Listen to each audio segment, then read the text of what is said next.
We are celebrating Black History Month in the month of February. It's coming to an end, y'all. So I had to do a little bit of Black history, celebrating some of our Black legends like Dick Gregory.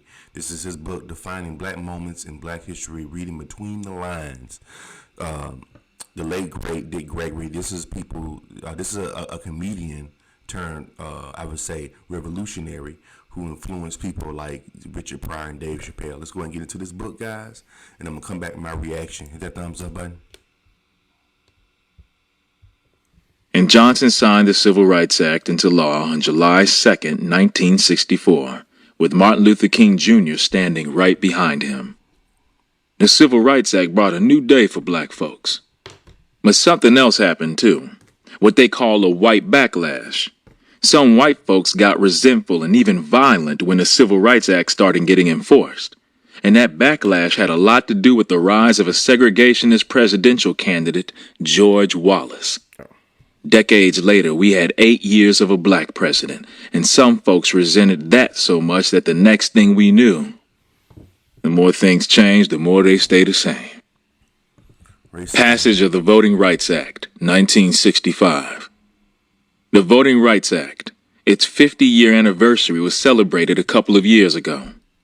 That means that if you were 30 years old when it was passed, you're over 80 now. 50 years of voting for some folks. But voting rights, registering to vote, they don't mean a thing if you don't have voter education. Why do you think black folks go in and pull one lever, all for Democrats? Because they think, that way I can't make a mistake. Nobody knows how to split a ticket because it's rarely explained. It's like being on an airplane when they give the emergency instructions. I always wonder, with all the time people spend at the airport, why the airlines don't have time to teach us how to use that mask then. The airlines spend 2 seconds on it when you're sitting on the plane when they could give you a complete tutorial while you're going through the TSA check. The only time I see the mask is when there's an emergency and I'm supposed to learn it then. Right. They just tell us, jump in the water. The life preserver's under the seat. It's the same with voter education. The government gives people the right to vote but doesn't show them their options. The Democrats couldn't believe that black folks just came out and voted for them every time. They didn't have to spend any money getting our votes. When the Democrats lost the Senate and the House in 2010, nobody should have been surprised. Why? Because black folks who should have known better didn't have the integrity to pressure Democrats to do anything. To say, look, we want $200 million going to publications on voter education. Meanwhile, if 50 years ago you were age 30 and you're 80 now, you've got trouble with your bladder. You've got trouble with your memory, yet they don't ask for money for buses with toilets in them to take old folks to where they can vote. Plus, you know how many black folks and probably white folks too die because they forget they've already taken their medication? Oh, wow. It's the same thing with voting. Some old folks don't vote because they think they have already. There should be more voter education, but that doesn't mean the Voting Rights Act isn't important. In some places in the country, mostly the South, it's been the only thing letting some black folks vote at all. Congress passed the law, and President Lyndon Johnson signed it on August. Personally, I think voting does nothing. I think it's just, I think it's just something that they use to have poor people feel like they have a choice. I don't think voting helps at all. I think they already know who they're going to select. They just have us thinking that we picked them. 1965. But just like any area where black people have made progress, we didn't get it without fighting for it. That's right. A lot of ignorant people look at black folks and say, slavery's been over 150 years. What's the matter with y'all? What they don't think about is all the obstacles that racists put in place so black folks wouldn't have much more freedom after slavery than we had under it. Right. The 15th Amendment to the Constitution was supposed to protect our right to vote, but the people who didn't want black folks voting found some ways around that.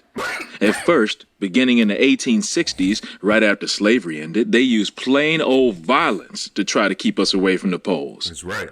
Then in the decades after that, they started to get slick. It was, hey boy, welcome to the voting booth. Step right up. Sure, you can vote. Just a couple of things we've got to get straight first. You own some property, don't you, boy? No? Well then, I'm mighty sorry, but... Or, yeah, gal, come on in, you can vote.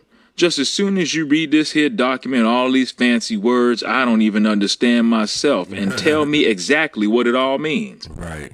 Don't make no mistakes now. In 1903 in Gills versus Harris, All trickery. It's all trickery, baby. That's all it is. Hit the thumbs up and let's continue on. U.S. Supreme Court decided it. Looking for a professional photographer for your next big event? Need video of your special day? Then look no further. For $100 an hour, have a professional photographer or videographer shoot your wedding, birthday party, quinceañera, bar mitzvah or bat mitzvah, anniversary party, or whatever your special occasion may be. Highlight your event with professional, crisp photos and video. Check out Charles Arness Photography on Instagram, as well as book us for your next event. Must live in the Southern California area. Didn't have the power to force states to register black folks. And that's how things stood for a long time. Then came the 1950s and 60s. Along with pushing for everything else, civil rights activists pushed for the federal government to protect black folks' right to vote. In 1965 in Marion, Alabama, activists were having a voting rights march at night, and police came and started busting heads. That night, a young black man, a protester named Jimmy Lee Jackson, got shot to death. Afterward, Martin Luther King Jr. and James Bevel from the SCLC and John Lewis and others from the Student Nonviolent Coordinating Committee, or SNCC, organized the marches from Selma to Montgomery. Police on horseback were there to meet them, and maybe if I tell you that that day had been called Bloody Sunday, ever since you'll have an idea what happened next. Folks all over the country saw that bloodbath on TV. Now with the whole country outraged, black and white, the pressure was on President Johnson. He pushed the Voting Rights Act through Congress. And finally, black folks had some protections when it came to voting. The Voting Rights Act has different parts. Section 2 makes it so states can't pass any laws that result in racial discrimination. Section 5 was dumb. I don't even see why we even participated in that shit. We were voting for other white racist men to be in power. That makes no sense. Why would we vote for them? You know what I'm saying? That's what I think. Like, why do we even vote for people that, that, to me, that was crazy. Why do we vote for other racist white men? You know what I'm saying? 5 makes it so nobody can make any changes that affect voting without first going through the U.S. Which we still do to this day. Attorney General or the U.S. District Court for the District of Columbia. And Section 4B protected black voters against the southern states that were their worst enemies in the 1960s. Notice for that last one I said protected, not protects. That's because the U.S. Supreme Court ruled in 2013 in Shelby County versus Holder that we didn't need Section 4B anymore because things today aren't like they were in the 1960s. That's right. That's right. Section 5 is still in place, but Section 5 without Section 4B is like a car without wheels. It's still a car, but it can't do the main thing you need it to do. Whatever is won, we've got to protect. The assassination of Malcolm X. Malcolm X and Richard Pryor had something in common. They were both so bashful that they'd embarrass you. They'd pull their heads down, couldn't look up at folks. Malcolm X. You would not believe this was the same man who told white folks to go fuck themselves. Malcolm said yes sir, no sir to everybody. Black folks, white folks, little children, yes sir and no sir.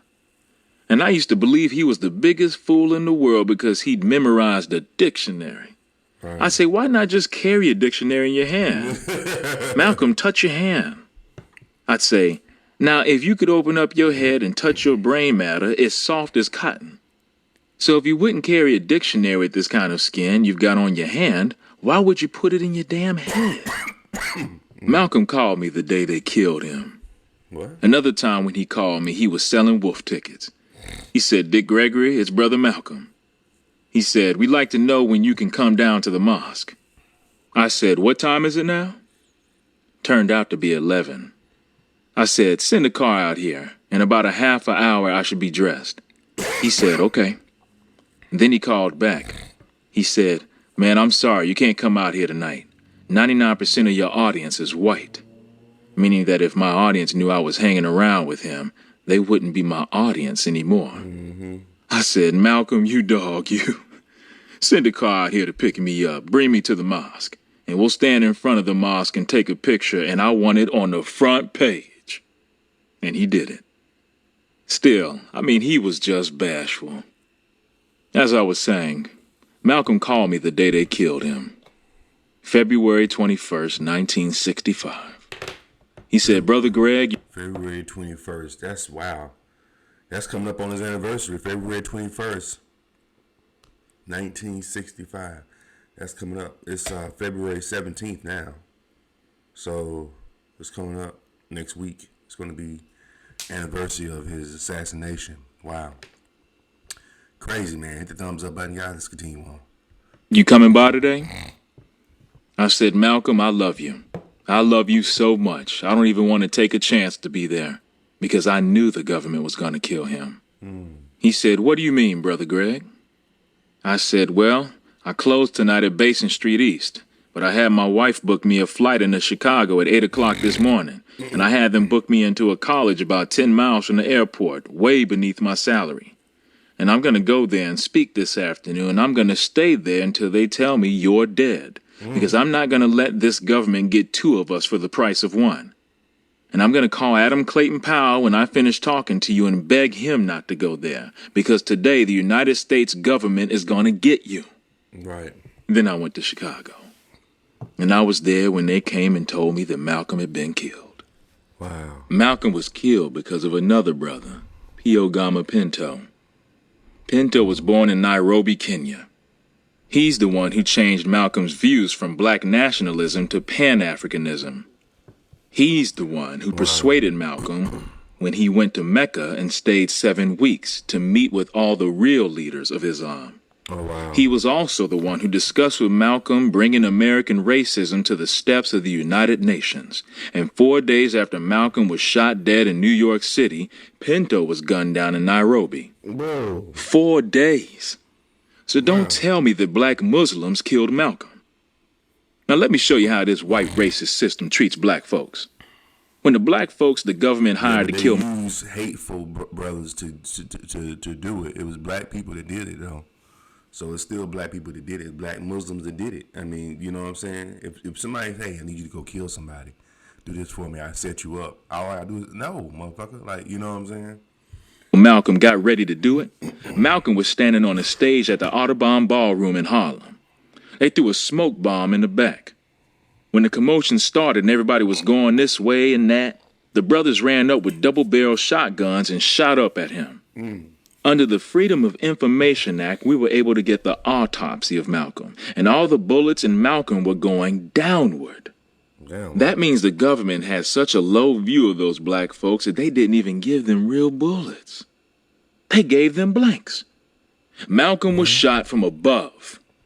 Also under the Freedom of Information Act, we found out the CIA had been forced to admit that it had rented the Audubon Ballroom a week before. Okay. CIA agents went in and put those guns in there and shot Malcolm from a downward angle.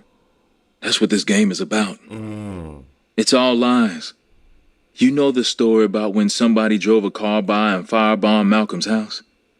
Now how are you going to throw something that far from a car without stopping? And then the BS when you heard them say, "Yeah, we're looking for a green such and such car, license plate." The thing that hurt me was that Malcolm started carrying a gun. I said, "Malcolm, you're fixing to mess up your legacy. You're not going to win. Ain't nobody going to give a damn what you say, and it'll be 1,000 years before it sinks in. The message has got to go from a mother and father who were scared of you to some children who won't be scared of you, and then their children, and their children, and their children." But Malcolm lived a good life. The Spike Lee movie about him with Denzel Washington did not portray that. That movie was an insult. Malcolm's wife Betty raised her children and got a medical degree. The movie didn't have room to tell you that, but it had room to show Malcolm snorting cocaine and having sex with a white woman in a car. It also showed Malcolm putting his head in a toilet, and it was a black person who made that movie. Shameful. If Malcolm went wrong early in his life, Wow. So Dick Gregory didn't like the Malcolm X biography. Well, I guess because he really knew these people. You know, he said he spoke to Malcolm before he was assassinated. So he actually, I guess when you know somebody and then this person is doing a movie about this person that you know, and you know that they don't know him, because I don't even think Spike Lee probably was a baby when Malcolm X was around. Let's continue on, guys. he had a lot of help doing it. He was born in Nebraska in 1925, and when he was just 6 years old, his father was run over by a streetcar. Chances are he was thrown under it by white men. That tore up Malcolm's mother so bad that she ended up in a mental hospital. Malcolm didn't really have a home after that, and he bounced among foster families until he moved to Boston to live with his sister. White people have drove black folks crazy. Like, literally drove us insane. His thumbs up button, guys. Go ahead and continue on. And yeah, Malcolm turned to crime after that. At first he had done well in school, but then a white teacher told him he couldn't grow up to be a lawyer because he was black. Oh, wow. Malcolm lost interest in school after that. Who wouldn't have? Yeah, I don't blame So him. in Boston, he started doing a little bit of everything. Pimping, selling dope, breaking into people's houses. That's what landed him in prison, and prison is where he learned about the Nation of Islam. By the time he left prison in 1952, he had become a follower of Elijah He Muhammad. learned discipline. He learned the discipline. They have a very disciplined regiment, you know. And I learned late in life you can't get nowhere in this world without discipline. And the Nation of Islam teaches that, you know. I'm not a part of it, but I know that they're very disciplined men. A couple of years after that, he became the minister of Harlem Temple No. 7. Around the time Malcolm started rising in the Nation of Islam, the civil rights movement was getting off the ground. But Malcolm didn't want anything to do with it because to him, the movement was trying to integrate blacks into a corrupt racist society. And he thought black folks would do better on our own because our traditional values would have enabled us to thrive. Importance of community, love of family, and the like. He wanted black people to believe in ourselves and be proud of ourselves the way he was proud of us. For black people who had heard all their lives that they weren't anything, Malcolm's words were like food for the soul. He knew we needed it, just like he had needed it. Right. What he communicated to black people was, it's not right that you've got to suffer like this. Right. Malcolm was saying to us, love yourself, stand up for yourself. That's why he moved people so. And as bashful as Malcolm was one-on-one, you put him in front of a mic, and that was one charismatic brother. He could talk. He could preach. Then he began to separate himself from the Nation of Islam, partly because he was disillusioned by Elijah Muhammad, and partly because he wanted to be more of an activist than he could be with the nation. Right. After he visited Mecca in 1964 and met Pinto, he changed his mind about a lot of things. He no longer believed all white people were devils, because in Mecca he saw them praying next to black people, all of them worshiping God together like brothers. He also realized he needed to band together with black people worldwide as well as in America. That's what Pan-Africanism is. Right. When he came back to America, he formed the Organization of Afro-American Unity. He was getting ready to do some big things. And that's when they killed him. Here's what they couldn't kill, though. The inspiration that brother gave to black folks. A whole lot of people still read Malcolm's speeches and his autobiography, and both give them hope and direction. When they check out the autobiography, they see somebody who... I still gotta read that book, man. I heard it's better than the movie. I gotta really read that book. That's the damn shame. I'm a black man in his 40s. I haven't read that book yet. Hit the thumbs up button, guys. who went wrong here and there, like maybe they have themselves, but who turned himself around and learned to value himself, to see his own potential. For folks who hear 100 different ways every day that they don't matter, that's a powerful message.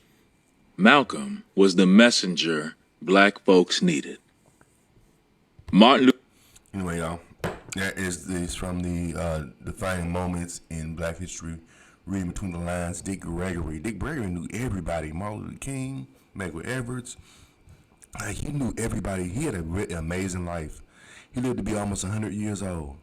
You know, had 10 kids with one wife. Like, Dick Gregory had a storybook life, man. Like, he met some amazing people.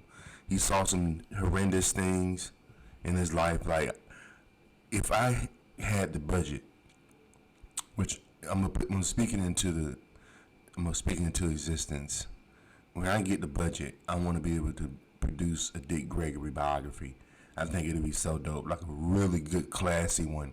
You know, with a newcomer actor to play him. I got a friend that looked like a young Dick Gregory that could play like a middle-aged Dick Gregory. My friend Kevin. You know, I think he can have the. I think he can have the acting chops to be able to pull it off too, like a young Dick Gregory, like a middle-aged Dick Gregory. But I would love to be able to produce a movie about his life. I think that should be so fly. That's like, I mean, award-winning, you know, because he really had a storybook life, man. He was a hero, Dick Gregory, man. Anyway, so we celebrating Black History Month. What y'all think about this story?